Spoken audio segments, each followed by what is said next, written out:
सुप्रभात बच्चों। मैं राहुल कुमार कोरी, टीजीटी हिंदी, केंद्रीय विद्यालय सिवान। बच्चों, आज हम कक्षा 9वीं की हिंदी की पाठ्य पुस्तक क्षितिज भाग 1 में संकलित यात्रा वृत्तांत ल्हासा की ओर का अध्ययन करेंगे। बच्चों, इसके लेखक का नाम राहुल सांकृत्यायन है। बच्चों, पाठ को पढ़ने से पहले हम लेखक का एक संक्षिप्त जीवन परिचय देख लेते हैं। राहुल सांकृत्यायन। बच्चों, इनका जन्म 1893 ईस्वी में यूपी के आजमगढ़ ज़िले में हुआ था। इनका मूल नाम केदार पांडेय था। इनकी मृत्यु 1963 ईस्वी में हो जाती है। राहुल सांकृत्यायन ने उपन्यास, कहानी, आत्मकथा, यात्रावृत्त, जीवनी, आलोचना, शोध आदि अनेक विधाओं में साहित्य रचना की है। इनकी प्रमुख रचनाएं हैं मेरी जीवन यात्रा, जिसके 6 भाग हैं, दर्शन दिग्दर्शन, 22वीं सदी, वोल्गा से गंगा, भागो नहीं दुनिया को बदलो, घुमक्कड़ शास्त्र। बच्चों, राहुल सांकृत्यायन जी का सबसे जो प्रसिद्ध रचना है इनकी जीवनी, मेरी जीवन यात्रा और घुमक्कड़ शास्त्र। चूँकि ये यात्रा वृत्तांत के लेखक हैं, अतः इन्होंने अधिकांश रचनाएं यात्रा को केंद्रित करके लिखी हैं। आइए बच्चों,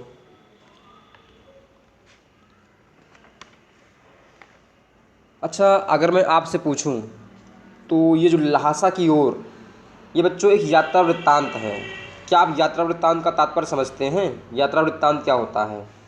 यात्रा वृत्तांत का तात्पर्य बच्चों, अगर हम कहीं की यात्रा करें और यात्रा करने के बाद अपनी यात्रा के दौरान की गई बातों को लिखते हैं, उसको लिपिबद्ध करते हैं, तो साहित्य की यह विधा यात्रा वृत्तांत कहलाती है।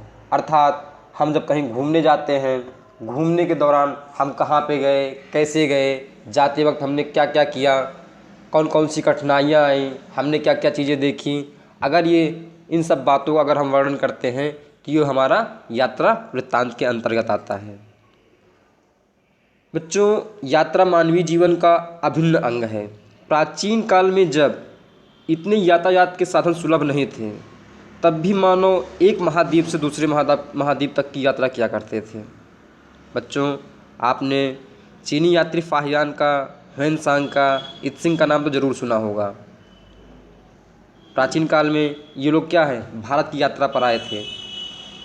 इसके अलावा मार्को पोलो, मोरक्को का निवासी इब्न बतूता, वो अफ्रीका महाद्वीप से भारत की यात्रा पर आता है। इसके साथ साथ बहुत सारे ऐसे यात्री हैं जो क्या है, एक जगह से दूसरी जगह की यात्रा करते रहे और पूरी दुनिया को एक जोड़ने में सफल रहे। अपने इसी स्वभाव की निरंतरता के कारण आज भी मानव एक स्थान से दूसरे स्थान तक की यात्रा करता रहता है। जब हम यात्रा करते हैं तो एक दूसरे की संस्कृति, समाज से परिचित होते हैं और व्यापक स्तर पर एक दूसरे को प्रभावित भी करते हैं। इसी कड़ी में प्रस्तुत पाठ ल्हासा की ओर में लेखक राहुल सांकृत्यायन ने अपनी तिब्बत की राजधानी ल्हासा की यात्रा का एक रोचक वर्णन किया है। आइए हम इस पाठ का अध्ययन करते हैं। बच्चों, पाठ को पढ़ने से पहले इसके कुछ कठिन शब्दार्थ हैं, हम उनको देख लेते हैं।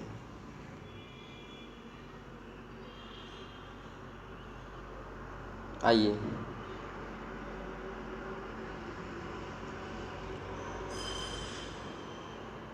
डांडा। डांडा का तात्पर्य होता है बच्चों ऊंची ज़मीन। अर्थात अगर हम कहीं जा रहे हैं, अगर वो ज़मीन क्या है, थोड़ा ऊंची उठी हुई है, उसे हम क्या कहेंगे, डांडा। थोंगला। थोंगला का तात्पर्य होता है बच्चों ये तिब्बती सीमा पर एक स्थान है। कहने का तात्पर्य थोंगला बेटा एक प्लेस है या स्थान है। ढीटे। टीले के आकार या ऊंचा स्थान, उसे क्या कहते हैं बच्चों, भीटे। कंडे। बच्चों, आपने उपले का नाम तो सुना ही होगा। गाय भैंस के गोबर से बने उपले जो ईंधन के काम में आते हैं। चूँकि हम लोग ग्रामीण परिवार से, ग्रामीण क्षेत्र से संबंधित हैं, तो अतः हमने उपले देखे ही होंगे। सत्तू। बच्चों सत्तू तो आपको पता ही होगा, भुने हुए अन्न जौ और चना का जो आटा होता है उसे सत्तू कहते हैं। थुक्पा सत्तू या चावल के साथ मूली, हड्डी और मांस के साथ पतली लेई की तरह पकाया गया खाद्य पदार्थ। देखो बच्चों, एक संस्कृति दूसरी संस्कृति से भिन्न होती है। संस्कृति का तात्पर्य क्या होता है बच्चों? जीवन शैली, रहन सहन, लाइफ ऑफ स्टाइल। अर्थात जब हम एक स्थान से दूसरे स्थान पर जाते हैं तो एक समय ऐसा आता है कि वहाँ की कल्चर या वहाँ की संस्कृति हमसे बहुत अलग होती है, तो वहाँ का खान पान भी क्या होगा? हमसे अलग होगा। जब लेखक तिब्बत की यात्रा कर रहा है तो जाहिर सी बात है वहाँ के समाज के लोगों का जो खान पान है भारतीय लोगों के समाज के खान पान से थोड़ा सा अलग है। जैसे क्या है? थुक्पा सत्तू या चावल के साथ मूली, हड्डी और मांस के साथ पतली लेई की तरह पकाया गया खाद्य पदार्थ। कहने का तात्पर्य बच्चों, आप इसको ऐसे समझ सकते हो जैसे कि सूप, जैसे हम लोग सूप पीते हैं वैसे बच्चों ये है। अच्छा बच्चों, अभी आप पूर्वोत्तर में भी जाएंगे। भारत का जो पूर्वोत्तर वाला हिस्सा है, असम, अरुणाचल प्रदेश, नागालैंड, मणिपुर, वहाँ पर भी बच्चों आपको ये कल्चर देखने को मिलेगा। गंडा, गंडा का तात्पर्य क्या होता है बच्चों? मंत्र पढ़कर गांठ लगाया हुआ धागा या कपड़ा, इसे गंडा कहते हैं। चिरी, चिरी का तात्पर्य क्या है बच्चों? फाड़ी हुई, अर्थात जिसको फाड़ दिया गया हो। भरिया का तात्पर्य क्या होता है बच्चों? भैया अर्थात भार वाहक। प्यारे बच्चों, जब कभी आप हिमालय या पहाड़ी क्षेत्र की यात्रा करते हैं तो वहाँ पर ऊंचाई होती है, ऊंचाई पर चढ़ना थोड़ा कठिन होता है, अतः वहाँ के जो स्थानीय लोग होते हैं ये उनके लिए एक अवसर होता है। जब पर्यटक वहाँ पे जाते हैं तो वो उनको एक स्थान से दूसरे स्थान तक ले जाने के लिए उनका सामान ढोते हैं और उसके बदले में वे एक मजदूरी प्राप्त करते हैं। ऐसे लोगों को क्या कहा जाता है? भरिया अर्थात भार वाहक। सुमति, लेखक, ये सुमति क्या बच्चों? ये लेखक राहुल सांकृत्यायन जी के एक मित्र हैं। लेखक को यात्रा के दौरान मिला मंगोल भिक्षु जिसका नाम लोब्जंग शेख था। इसका अर्थ है सुमति प्रज्ञ, सुमति प्रज्ञ, अतः सुविधा के लिए लेखक ने उसे सुमति नाम से पुकारा है। चलिए बच्चों, अब हम पढ़ते हैं इसको।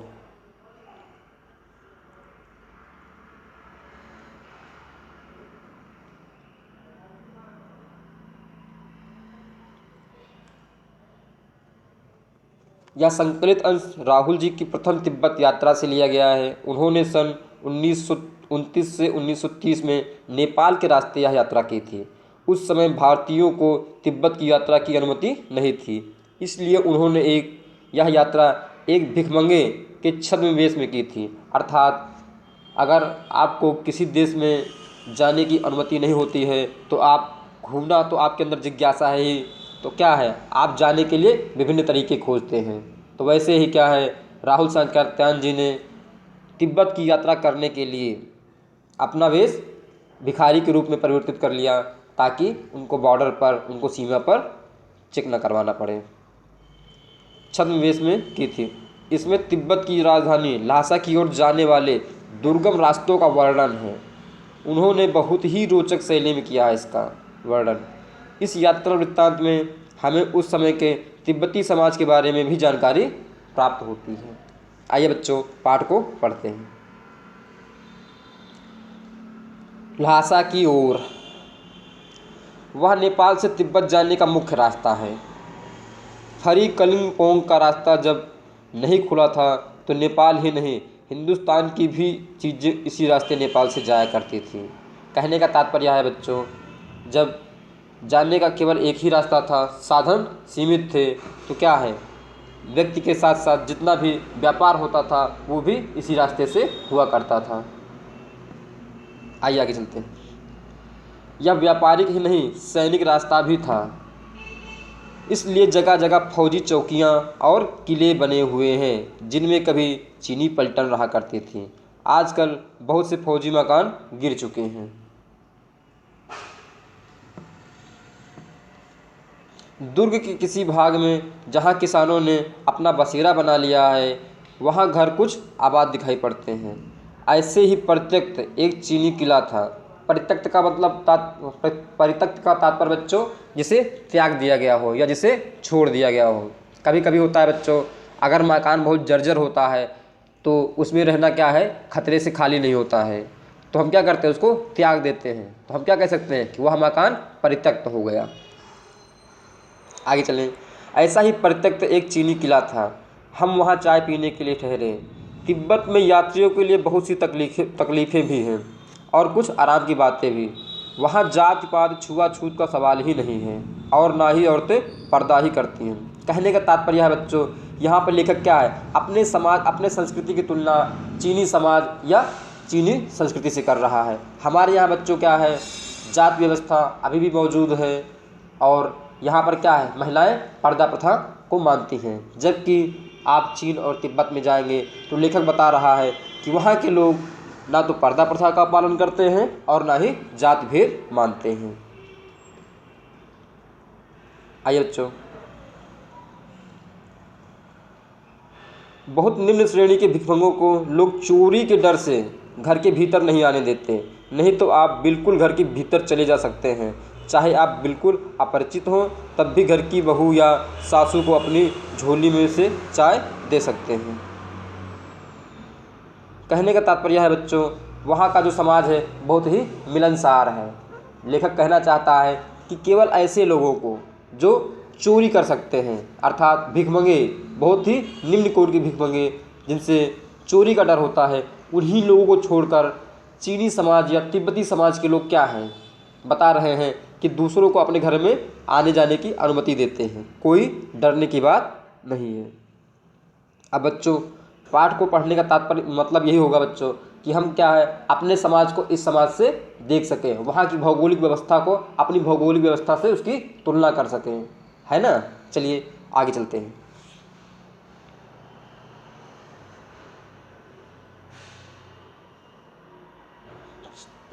चाहे आप बिल्कुल अपरिचित हो, तब भी घर की बहू या सासू को अपनी झोली में से चाय दे सकते हैं। वह आपके लिए उसे पका देगी। मक्खन और सोडा नमक दे दीजिए। वह चाय चौनी में कूट कर उसे दूध वाली चाय के रंग की बना के मिट्टी के टोटीदार बर्तन, जिसे वहाँ पे खोटी कहते हैं, में आपको रख कर दे देगी। यदि आप बैठक की जगह चूल्हे से दूर है और आपको डर है कि सारा मक्खन आपकी चाय में नहीं पड़ेगा, तो आप खुद जाकर चौंगी में चाय मत कर ला सकते हैं। चाय का रंग तैयार हो जाने पर फिर नमक मक्खन डालने की ज़रूरत होती है। कहने का तात्पर्य है बच्चों, आप यात्री हैं, आप जा रहे हैं, आप किसी घर वाले को परिचित नहीं हैं, तब भी क्या है, अगर आपको चाय पीने की इच्छा है तो आप अपने साथ जो सामान लाए हैं, चाय दूध मक्खन, आप किसी भी घर वाले को दे दीजिए, किसी भी घर में दे दीजिए, वो आपको चाय बनाकर दे देंगे। ये क्या है, ये हमारे समाज से थोड़ा अलग दिखता है। हम भी बहुत मिलनसार हैं बच्चों, लेकिन जितना मिलनसार तिब्बत का समाज दिखता है उतना हमारा समाज थोड़ा शायद पीछे है। आइए आगे चलते हैं। परित्यक्त चीनी किले से जब हम चलने लगे तो एक आदमी राहदारी मांगने आया। हमने वह दोनों चिट्ठे उसे दे दी। शायद उसी दिन हम थोंगला के पहले के आखिरी गांव में पहुंच गए। थोंगला बच्चों क्या है, एक जगह का नाम है वहाँ पे, जहाँ भी सुमत के जान पहचान के आदमी थे और भिखमंगे रहते भी ठहरने के लिए अच्छी जगह मिली। 5 साल बाद हम इसी रास्ते लौटे थे और भिखमंगे नहीं, एक भद्र यात्री के वेश में घोड़ों पर सवार होकर आए थे। किंतु उस वक्त किसी ने हमें रहने के लिए जगह नहीं दी और हम गांव के एक सबसे गरीब झोपड़े में ठहरे थे। बहुत कुछ लोगों की उस वक्त की मनोवृत्ति पर भी निर्भर है, खासकर शाम के वक्त छंग पीकर बहुत कम होश हवास को दुरुस्त रखते हैं। कहने का तात्पर्य है बच्चों, जब यात्री जा रहा था तो वो भिखमंगे के वेश में गया था और उसका खूब आदर सत्कार हुआ, लेकिन जब यात्रा के दौरान जब वापस लौटने लगा तो वो अपने असली वेश में था, अर्थात भद्र वेश में था। उसको देखकर ऐसा लगता था कि समाज में थोड़ा परिवर्तन आ गया है। अब हमें सबसे विकट डांडा थोंगला पार करना था। देखो बच्चों, वहाँ का रास्ता बड़ा ही दुर्गम है, पहाड़ियाँ हैं। अगर आपका पैर फिसलता है तो आप हज़ारों फीट नीचे गहरी खाई में समा सकते हैं। अतः वहाँ कदम कदम फूंक फूंक कर रखने पड़ते हैं। आइए बच्चों आगे चलते हैं। डांडे तिब्बत में सबसे खतरे की जगहें हैं। 16-17 हज़ार फीट की ऊंचाई होने के कारण उसके दोनों तरफ मीलों तक कोई गांव गिराव नहीं होते। नदियों के मोड़ और पहाड़ों के कोने के कारण बहुत दूर तक एक आदमी को भी देखा नहीं जा सकता। बच्चों, अब इस बात से जो आपको सूचना मिल रही है, इससे आप वहाँ की भौगोलिक स्थिति का सही से वर्णन कर सकते हैं। आप उसकी तुलना अपने यहाँ की भौगोलिक व्यवस्था से कर सकते हैं। देखो बच्चों, वहाँ पे पहाड़ है, जाहिर सी बात है, जब जो जहाँ पे पहाड़ होगा वहाँ पर मानवीय बसावट कम होगी। जहाँ पर मैदान ज़्यादा होगा वहाँ पर मानवीय बसावट ज़्यादा होगी। चूँकि पहाड़ दुर्गम है, वहाँ पे आना जाना कठिन होता है, यातायात के साधन सुलभ नहीं होते हैं, जबकि मैदानी क्षेत्र में सड़कें हैं, रेल है, हवाई पट्टी है। अतः वहाँ पे क्या है, संचार व्यवस्था दुरुस्त है। अतः जहाँ पर ऐसी व्यवस्थाएं हर जगह मिलेंगी तो लोग वहाँ पे ज़्यादा रहना पसंद करेंगे, ना कि पहाड़ी क्षेत्रों में। आइए करें, डाकुओं के लिए सबसे अच्छी जगह है। चूँकि भाई गांव है, वहाँ पे ज़्यादा लोग गांव बहुत छोटे छोटे हैं, दूर दूर हैं, सुनसान एरिया है। अतः वहाँ पर डाकुओं का भय ज़्यादा है। डाकुओं के लिए ये सबसे अच्छी जगह है। तिब्बत में गांव में आकर खून हो जाए तब तो खूनी को सज़ा भी मिल सकती है, लेकिन इन निर्जन स्थानों में मरे हुए आदमियों के लिए कोई परवाह नहीं करता। सरकार, खुफिया विभाग और पुलिस पर उतना खर्च नहीं करती, और वहाँ गवाह भी तो कोई नहीं मिल सकता। डकैत पहले आदमी को मार डालते हैं, उसके बाद देखते हैं कि कुछ पैसा है कि नहीं। बच्चों, कृपया आप इस बात से अपने यहाँ की तुलना करिए कि ऐसा स्थान है बच्चों, एकदम सुनसान है, वहाँ पर डाकू क्या है, आपकी अनुनय विनय नहीं सुनेंगे, पहले आपकी हत्या करेंगे और उसके बाद क्या है, आपका सामान छीन लेंगे, आपको सफाई का भी मौका नहीं देंगे। ऐसे लोग क्या है बच्चों, निर्जन स्थान पर हैं। निर्जन का मतलब क्या होता है बच्चों, सूना, ठीक है, सुनसान। आगे चलते हैं।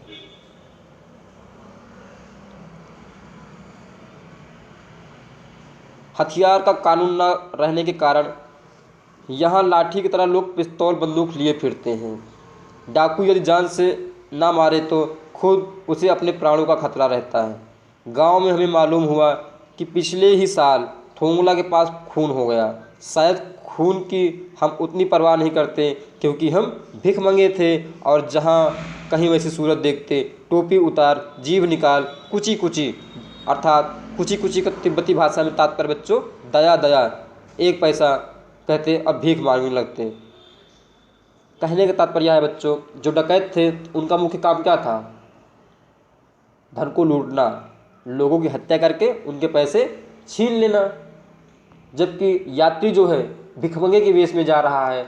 अब ये बताइए, डाकू भिखमंगे को क्या मारेंगे, उनको तो वैसे ही पता है कि इनके पास तो कुछ नहीं होगा। और लेखक ने एक अच्छा सा तरीका आजमाया है, वो वहाँ पे क्या है, जीभ निकाल के कुची कुची बोलता है, अर्थात दया करो 1 पैसा दे दो। अर्थात जब भिखारी भीख मांगने लगेगा तो हम भिखारी को थोड़े नहीं लूट सकते हैं, वही यहाँ पे बात कही जा रही है।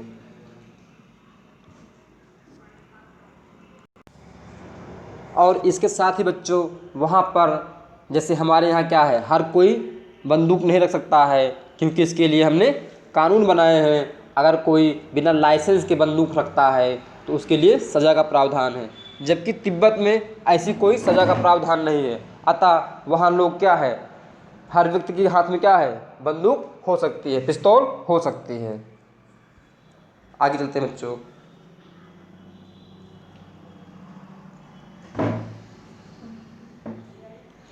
लेकिन पहाड़ की ऊंची चढ़ाई थी, पीठ पर सामान लाद कर कैसे चलते, और अगला पड़ाव 16-17 मील से कम नहीं था। मैंने सुमत से कहा कि यहाँ के लंकोर तक के लिए 2 घोड़े कर लो, सामान भी रख लेंगे और चढ़े चलेंगे। कहने का तात्पर्य है बच्चों, पहाड़ी रास्ता है, लेखक को एक लंबी यात्रा करनी है, तो लेखक अपने मित्र को प्रस्ताव दे रहा है क्यों ना हम एक घोड़े ले लें और घोड़ों से ये यात्रा कर लें। दूसरे दिन हम घोड़ों पर सवार होकर ऊपर की ओर चले। डांडे से पहले एक जगह चाय पी और दोपहर के वक्त डांडे के ऊपर जा पहुँचे। हम समुद्र तल से 17-18 हज़ार फीट की ऊंचे खड़े थे। हमारी दक्षिण तरफ पूरब से पश्चिम की ओर हिमालय के हजारों श्वेत शिखर चले गए थे। भीटे की ओर देखने वाले पहाड़ बिल्कुल नंगे थे, ना वहाँ बर्फ़ थी, बर्फ़ की सफ़ेदी थी और ना है किसी तरह की हरियाली। बच्चों, अब लेखक क्या है, तिब्बत की भौगोलिक दशा का रोचक वर्णन कर रहा है। उत्तर की तरफ बहुत कम परत वाली चोटियाँ दिखाई पड़ती थीं। सर्वोच्च स्थान पर डांडे के देवता का स्थान था, जो पत्थरों के ढेर, जानवरों की सींगों और रंग बिरंगे कपड़ों की झंडियों से सजाया गया था। अब बच्चों क्या है, ये उनकी पूजा पद्धति को दिखाता है। अब हमें बराबर उतराई पर चलना था। चढ़ाई तो कुछ दूर हो थोड़ी मुश्किल थी, लेकिन उतराई बिल्कुल नहीं। शायद 2-1 सवार साथी हमारे साथ चल रहे थे। मेरा घोड़ा बहुत धीमे चलने लगा। मैंने समझा कि चढ़ाई की थकावट के कारण ऐसा कर रहा है और उसे मारना नहीं चाहता था। धीरे धीरे हम बहुत पिछड़ गए और मैं दोकिनवस्तों की तरह अपने घोड़े पर झूमता हुआ चला जा रहा था। जान नहीं पड़ता था घोड़ा आगे जा रहा है या पीछे। जब मैं जोर देने लगता तो वह और सुस्त पड़ जाता। एक जगह 2 रास्ते फूटे थे। मैं बाएं का रास्ता ले मील 1.5 मील चलता गया। आगे एक घर में पूछने से पता चला कि लंकोर का रास्ता दाहिने वाला था। कभी कभी बच्चों, हम लोगों के साथ भी ऐसा होता है। जब हम कभी किसी अनजान गांव में जाते हैं, यात्रा करते हैं और हमको रास्ता पता नहीं होता है, तो क्या है, हम दूसरा रास्ता ले लेते हैं। फिर पूछने में पता चलता है कि नहीं, आप गलत रास्ता आ गए हैं, आपको पीछे जाना पड़ेगा। आज तो बच्चों हम गूगल मैप का सहारा ले लेते हैं ना भाई, और हम किसी से पूछे बिना कहीं भी आ जा सकते हैं। तो कहने का तात्पर्य बच्चों, जैसे जैसे संसाधन और सुविधाएं बढ़ती जाएंगी, यात्रा को और बल मिलेगा। लेकिन संसाधनों का अभाव, सुविधाओं का अभाव लोगों को यात्रा करने से रोक नहीं पाया, जिसका ये सबसे अच्छा उदाहरण है। आइए आगे चलते हैं।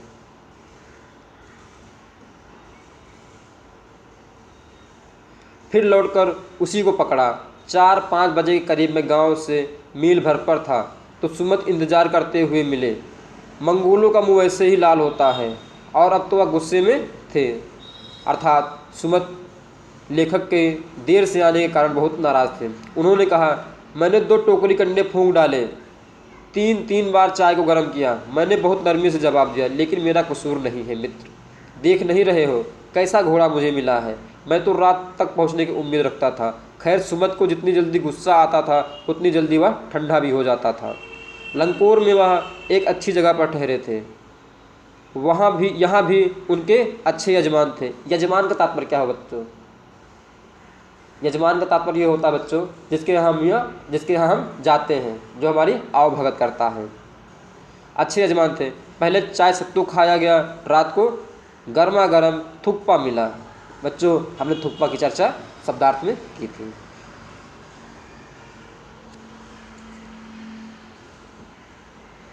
अब हम तिंगरी के विशाल मैदान में थे, जो पहाड़ों से घिरा टापू सा मालूम होता था, जिसमें दूर एक छोटी सी पहाड़ी मैदान के भीतर दिखाई पड़ती है।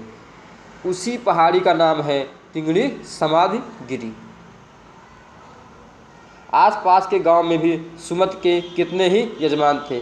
कपड़े की पतली पतली चिरी बत्तियों के गंडे ख़त्म नहीं हो सकते थे, क्योंकि बोध गया से लाए कपड़े के ख़त्म हो जाने पर किसी कपड़े से बोध गया का गंडा बना लेते थे। बच्चों देखो, तिब्बत जो है वहाँ पे बौद्ध धर्म को मानने वालों की संख्या सर्वाधिक है।